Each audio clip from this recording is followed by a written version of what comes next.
ಚಿತ್ರದುರ್ಗದಲ್ಲಿ ನಿನ್ನೆ ಪ್ರಾಥಮಿಕ ಹಾಗೂ ಪ್ರೌಢಶಾಲಾ ವಿದ್ಯಾರ್ಥಿಗಳಿಗೆ ಜಿಲ್ಲಾ ಮಟ್ಟದ ಪ್ರತಿಭಾ ಕಾರಂಜಿ ಮತ್ತು ಕಲೋತ್ಸವ ಕಾರ್ಯಕ್ರಮವನ್ನು ಆಯೋಜಿಸಲಾಗಿತ್ತು.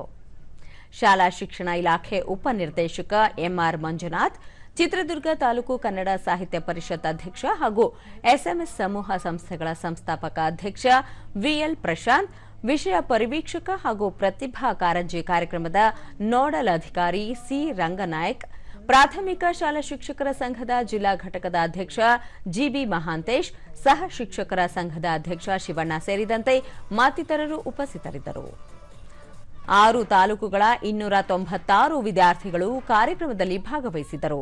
ವೀರಗಾಸೆ, ಕವ್ವಾಲಿ, ವೀರಗಾಸೆ ಪಟಕುಣಿತ, ಲಂಬಾಣಿ ನೃತ್ಯ ಮತ್ತಿತರ ಜನಪದ ನೃತ್ಯ ಪ್ರಕಾರಗಳನ್ನು ವಿದ್ಯಾರ್ಥಿಗಳು ಪ್ರದರ್ಶಿಸಿದರು.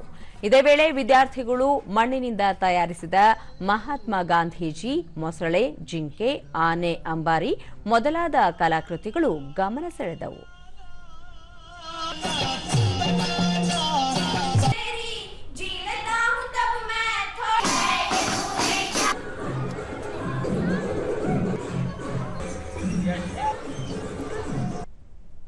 ಬಳಿಕ ವಿಎಲ್ ಪ್ರಶಾಂತ್, ಪೋಷಕರು ಮಕ್ಕಳನ್ನು ಪಠ್ಯೇತರ ಚಟುವಟಿಕೆಗಳಲ್ಲಿ ಸಕ್ರಿಯವಾಗಿ ತೊಡಗಿಸುವಂತೆ ಮಾಡಬೇಕು. ಮಕ್ಕಳಲ್ಲಿನ ಪ್ರತಿಭೆ ಅನಾವರಣಗೊಳಿಸುವಲ್ಲಿ ಶಿಕ್ಷಕರ ಪಾತ್ರವೂ ಮುಖ್ಯವಾಗಿದೆ ಎಂದರು. ಶಿಕ್ಷಣದ ಜೊತೆಗೆ ಬರೀ ಇದಷ್ಟಕ್ಕೆ ನೀನು ಸೀಮಿತವಾದಂತವ್ರು ಅಲ್ಲ, ನೀವಿನ್ನೂ ಕೂಡ ಸಾಧನೆಯನ್ನ ಹಾದಿಯನ್ನ ತುಳಿಬಹುದು ಅನ್ನೋದನ್ನು ಸಮೇತ ಶಾಲೆಯಲ್ಲಿರ್ತಕ್ಕಂಥ ಶಿಕ್ಷಕರು ಕೂಡ ಆ ಮಕ್ಕಳಿಗೆ ಉತ್ತೇಜನವನ್ನ ನೀಡುವುದರ ಮುಖಾಂತರ ಇಂಥ ಕಾರ್ಯಕ್ರಮಗಳಿಗೆ ಸ್ಫೂರ್ತಿಯಾಗಿ ತರುವಂತ ವ್ಯವಸ್ಥೆಯಲ್ಲಿ ನಿಜವಾಗ್ಲೂ ಕೂಡ ಶಿಕ್ಷಕರ ಪಾತ್ರ ಬಹಳ ದೊಡ್ಡದಾಗಿದೆ.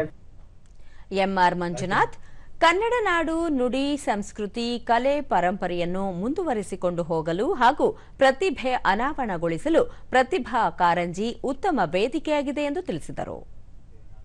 ಭಕ್ತಿಗೀತೆ, ಅನಂತರ ಜಾನಪದ ನೃತ್ಯಗಳು ಇವೆಲ್ಲವೂ ಸಹ ನಮ್ಮ ವಿದ್ಯಾರ್ಥಿಗಳಿಗೆ ಈ ಒಂದು ಪರಂಪರೆಯನ್ನ ಮುಂದುವರಿಸಿಕೊಂಡು ಹೋಗಲಿಕ್ಕೆ ಈ ಒಂದು ಪ್ರತಿಭಾ ಕಾರಂಜಿ ಅಂತಕ್ಕಂಥ ಒಂದು ಉತ್ತಮವಾದಂತಹ ವೇದಿಕೆಯನ್ನ ನಿರ್ಮಾಣ ಮಾಡಿ ಪ್ರತಿಭೆಯನ್ನ ಅನಾವರಣ ಮಾಡತಕ್ಕಂಥ ಒಂದು ವೇದಿಕೆಯನ್ನ ಮಾಡಿದ್ವಿ.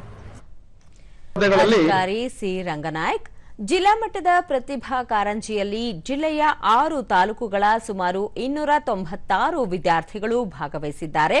ಪ್ರಾಥಮಿಕ ಹಂತದಲ್ಲಿ 16 ಸ್ಪರ್ಧೆಗಳು, ಪ್ರೌಢಶಾಲಾ ಹಂತದಲ್ಲಿ 21 ಸ್ಪರ್ಧೆಗಳಲ್ಲಿ ಭಾಗವಹಿಸಿದ್ದಾರೆ ಹಾಗೂ ಇಲ್ಲಿ ವಿಜೇತರಾದವರು ರಾಜ್ಯ ಮಟ್ಟಕ್ಕೆ ಆಯ್ಕೆಯಾಗಲಿದ್ದಾರೆ ಎಂದು ಹೇಳಿದರು.